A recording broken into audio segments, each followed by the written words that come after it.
తాకట్టులో ఉన్న బంగారాన్ని విడిపించి ఆ రోజున్న మార్కెట్ ధర కట్టి మిగిలిన డబ్బును మీకు అందిస్తుంది కొమ్మూరి గోల్డ్.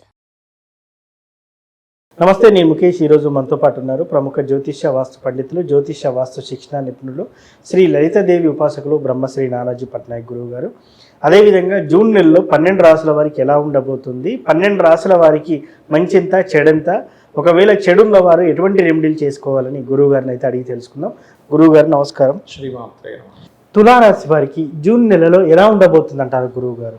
తప్పకుండా అండి. తులారాశి వారికి కనుక చూసుకుంటే, తులవారికి రాస్యాధిపతి అయినటువంటి శుక్రుడు భాగ్యంలో ఉంటూ 9వ తేదీ నుంచి దశమంలోకి వస్తున్నాడు. అంటే వృత్తి స్థానంలోకి వచ్చి గురువుని కలుస్తున్నాడు. అలాగే ఈ నెల మొదటి రోజే చంద్రుడు 2లో నీచబడి 12 రాశులు తిరిగి 3లోకి వెళ్తాడు. అదేవిధంగా రాహు పంచమంలో, అంటే రాజకీయ నాయకులకి పంచమ రాహు చాలా మంచిది. 6లో శని కూడా మంచిదే. ఇక ఈ నెల జూన్ 2 నుంచి ఎప్పుడైతే మీకు దశమంలోకి గురువు వస్తూ శుక్రుడు కూడా జూన్ 9 నుంచి కలుస్తున్నందుకు, ఏకాదశంలో కేతు ఉన్నందుకు, సప్తమంలో అంటే వివాహ స్థానంలో అగ్రెసివ్ ప్లానెట్ ఉంది ఇక్కడ. దీన్ని మనం బాగా అబ్జర్వ్ చేయాలి.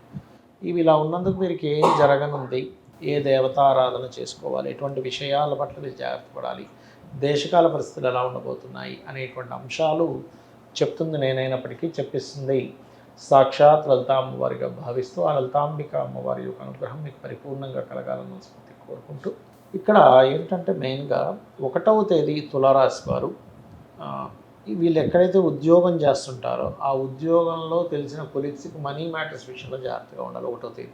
ఓకే. మరలా 7, 8 తేదీలు కొత్తగా ఫ్రెండ్షిప్స్, అదేవిధంగా షేర్ మార్కెట్ విషయంలో, ప్రేమ వ్యవహారాల విషయంలో కొంచెం జాగ్రత్తగా ఉండాలి. అదేవిధంగా 8, 9 తేదీలు అప్పులు ఇవ్వడం తీసుకునే విషయంలో జాగ్రత్తగా ఉండాలి.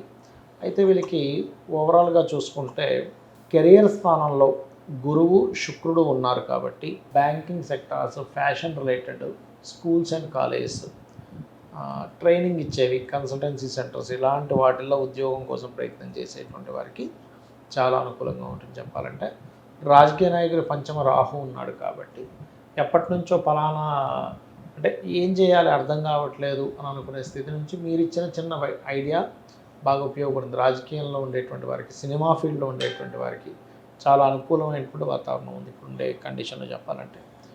అలాగే ఇక్కడ కొంచెం డైలీ లైఫ్లో అంటే చూడండి, మనం అమ్మయ్య ఇక్కడ నుంచి చాలా కొంచెం స్మూత్గా వెళ్తుంది అనుకుంటూ ఉంటాం. అది గురువు మీద శని దృష్టి వల్ల కొంచెం జాబ్స్ రావడము ఇలాంటివి ఉన్నాయి.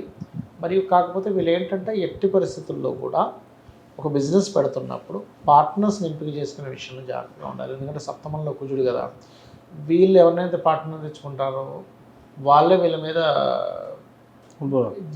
అంటే వాళ్ళు ఒక రకమైన సుపీరియారిటీ చూపించడం జరుగుతూ ఉంటుంది. ఎందుకంటే సప్తమంలో కుజుడు ఉన్నందుకు పర్టికులర్గా ఏంటంటే ఇది ధనయోగం అనేటువంటి ఉన్న ప్లేస్లో కాకుండా వేరే ప్రాంతాల్లో, అది కూడా మార్కెటింగ్ రంగాల్లో ధనం రావడము, కొంచెం జీవిత భాగస్వామి ఎంపిక చేసిన విషయంలో కూడా జాగ్రత్తగా ఉండాలి. ఎందుకంటే సప్తమంలో కుజుడు కదా, ఇది ఏం చేస్తుందంటే కాస్త మొండి వాళ్ళని కలపడము.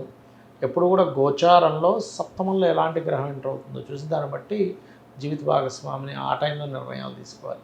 కాబట్టి ఈ విషయంలో కొద్దిగా ఈ జాగ్రత్తలు తీసుకోవాల్సింది వీరికి. ఇక వీళ్ళు ఎక్కువగా దుర్గాదేవి యొక్క ఆరాధన, దుర్గా అష్టోత్తరము, ఓం దుమ్ దుర్గాయ నమః అనే మంత్ర సాధన చేసుకోవడం మంచిది.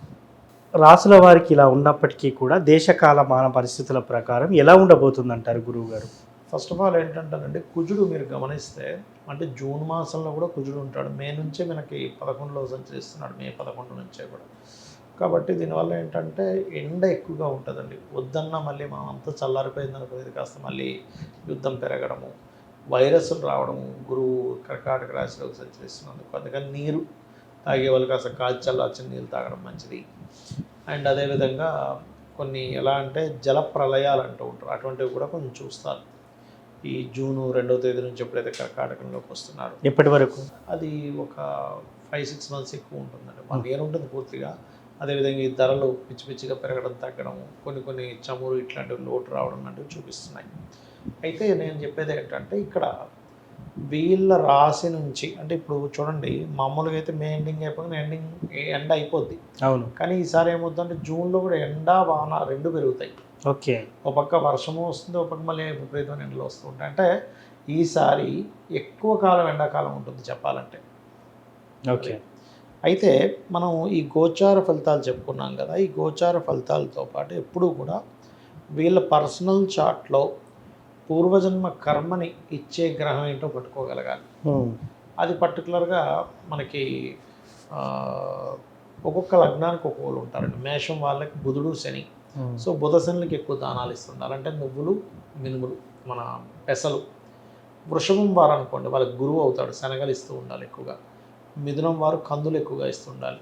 అండ్ కర్కాటక రాశి వారు ఎక్కువగా వీళ్ళు ఇవ్వవలసింది ఏంటంటే బొబ్బర్లు ఎక్కువగా ఇస్తూ ఉండాలి. సింహం వారికేమో నువ్వులు పెసలు. కన్యవారికి పర్టికులర్గా బియ్యం ఎక్కువగా దానం ఇస్తూ ఉండాలి కన్యవారు. తులారాశి వారు కనుక చూసుకుంటే, అంటే తులారాశి వారికి ఏంటంటే సింహంలో కేతు ఉన్నాడు కదా, అందుకని వీళ్ళు ఎక్కువగా ఉలవలు గోధుమలు శనగలు ఇస్తే మంచిది. ఎందుకంటే లాభస్థానాన్ని ఆపుతుంది తులారాశి వారికి సింహంలో ఉండే కేతువు వల్ల.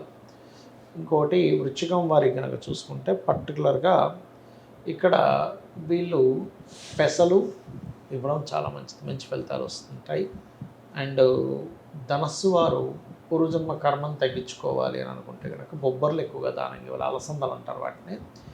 మకరం వారు కందులను ఇవ్వాలి, మరియు కుంభం వారు కాస్త బియ్యము దానంగా ఇస్తే మంచిది, బియ్యము శనగలు కూడా దానం ఇస్తే మంచిది.